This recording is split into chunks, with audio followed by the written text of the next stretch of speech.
Welcome back to The Path to Happiness. I'm your host, Dr. Tyler Hendricks. Whether or not people believe in the fall, or even in religion, humankind is aware that something is really wrong with the world. That's why in every culture, we find an expectation that the world is going to end. This ending is often called the apocalypse. And in the field of religion, it is the study of eschatology, or the last things. Eschatology brings to mind big natural disasters, terror, and war. Religious groups present dazzling scenarios of the end of the world. And even though these prophecies are always wrong, people's faith in eschatology continues. The book of Revelation, given to St. John, presents a dramatic natural and social phenomena that are going to take place in the last days. Others make predictions as to when this is going to happen. American religious groups, from the Jehovah's Witnesses and Family Radio, all the way to the Branch Davidians and Heaven's Gate and People's Temple, did so. The Japanese group Aleph and the local Korean group O Taeyang Church and the All Mission Church are other examples, and they're all over the world, Africa, South America, everywhere. Recently, people said that the ancient Mayan calendar predicted an apocalypse on December 21st, 2012. It caused a big buzz in the media and inspired the movie 2012. Of course, nothing happened. The date came and went. So what do we make of all this confusion? What it means is we don't really have a reliable view of history. We need a systematic view of the principles of history so that we can combine this spiritual sense that humankind has, that we're going towards some culmination, but we don't know when, we don't know how, we don't know why. So we need to find order through the chaos, some way to grasp history universally. We need principles that underlie the cause and effect behind historical events and trends, not just externally, based on geography, economics, politics, but internally, based on human relationships with each other, with God, and other spiritual forces. So what is the value of a correct historical view? Through a correct historical view, we establish our vision and a strategy to realize it. Through a correct historical view, we can establish plans to solve realistic problems. Also, the establishment of a correct historical view is connected directly to our personal outlook on life. A correct outlook on life naturally will include a correct view of history. Views of history can be categorized by three factors: who or what is the driving force of history, the nature of the start and direction and destination of history, and whether history's direction is straight, spiral, or circular. Methods of interpretation include the providential view, the social history view, the archaeological view, the great man theory, the conflict of cultures and civilizations view, materialistic views, and many others. The Unification principle addresses this in its chapter entitled Eschatology. Until now, men and women have not known how history started and how it develops. That is why we don't have any basis to talk reasonably about the end of history. To know these things, we have to understand why God created the universe and the mission of human beings in the universe, the truth of the fall, our relationship with God after the fall, and the basis on which God continues his relationship with us. As I mentioned in the purpose of creation, God's purpose in making the universe was to achieve happiness. Therefore, our purpose in life is to find happiness through fulfilling three blessings, which makes us happy and returns happiness to God, who is our parent. People can't become the partner of God's happiness by just knowing His purpose. We have to live according to that purpose. To stand as a partner of God's happiness is the perfection of individuality. And if a person accomplishes authentic individuality, God will dwell in their heart, and eventually he or she will become a temple of God and will live according to God's will. A person who has become one with God will gain divinity and would have no desire ever to sin, and therefore would never fall.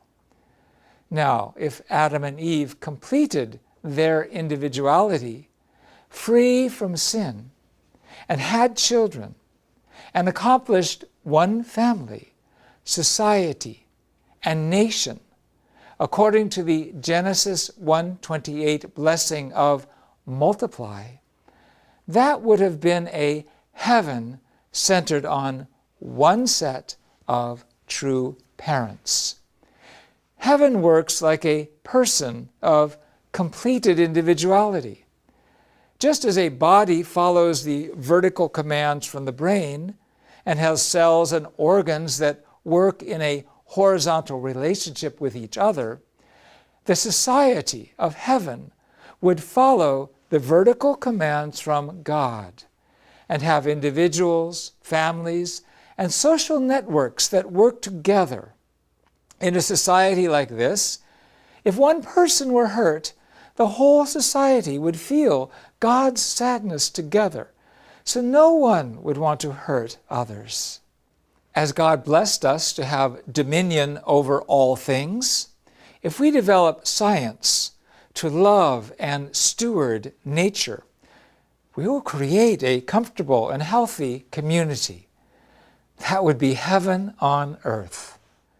Like this, if people live by fulfilling heaven on earth and enter the spirit world will become heaven in heaven.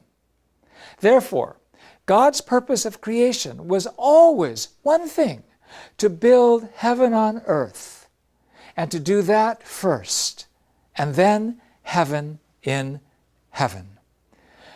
However, because the ancestors of humankind fell, the object partner that resembles God was incomplete. We became one body with Satan and became malign, not divine. Because people with this malady reproduced children with sin and made families and societies and a whole world, this world is hell on earth. Here on earth, the vertical tie to God is broken, and so the horizontal ties between people are also broken. People don't know that God exists and that the spirit world exists. We don't feel the pain of our neighbors, and we even seek to harm our neighbors. We have made a world that considers Satan to be God. People like this live in hell on earth and eventually naturally create hell in the spirit world. But God is the God of feelings, and He is our true parent, Heavenly Father and Heavenly Mother. So God doesn't let this be and just leave us and the whole world in this situation. God has to save this world of crime and sin. God also will not just save some people and not others. His salvation will be complete. It will be universal for everybody. The history of God's salvation is the essential, true history of humanity. It is of God, so we call it providential, and it is to save us. So it is the providence of salvation. And to save people who fell means to return them to their original state of creation. So the history of providential salvation becomes the history of restoration. And the primary purpose of history is to create a world that has fulfilled those original three blessings, which means to bring heaven to the earth. As you see here, the history of humanity is God's history. It is the providence of salvation. It is the history of the providential restoration to the state of the original creation. And we have to fulfill heaven on earth first. Therefore, this physical world cannot literally end. And God does not save, again, only a few. He saves everyone universally. God, as the parent of humankind, will take interest in every little lost lamb, to each one of us, and pay no attention to gender. He won't treat the rich and the poor differently. God jumps the wall between nations, races, and religions, and saves all of humanity in the history of the providence. Therefore, the unification principle's view of history begins with the beginning point of humanity's creation, explains the fall, and presents God's purpose of creation as the direction and destination of history. Because the destination of history is the realization of heaven on earth, God will not destroy our universe, and certainly He will not allow us to do so. Thank you so much for your kind attention. I'll see you next time.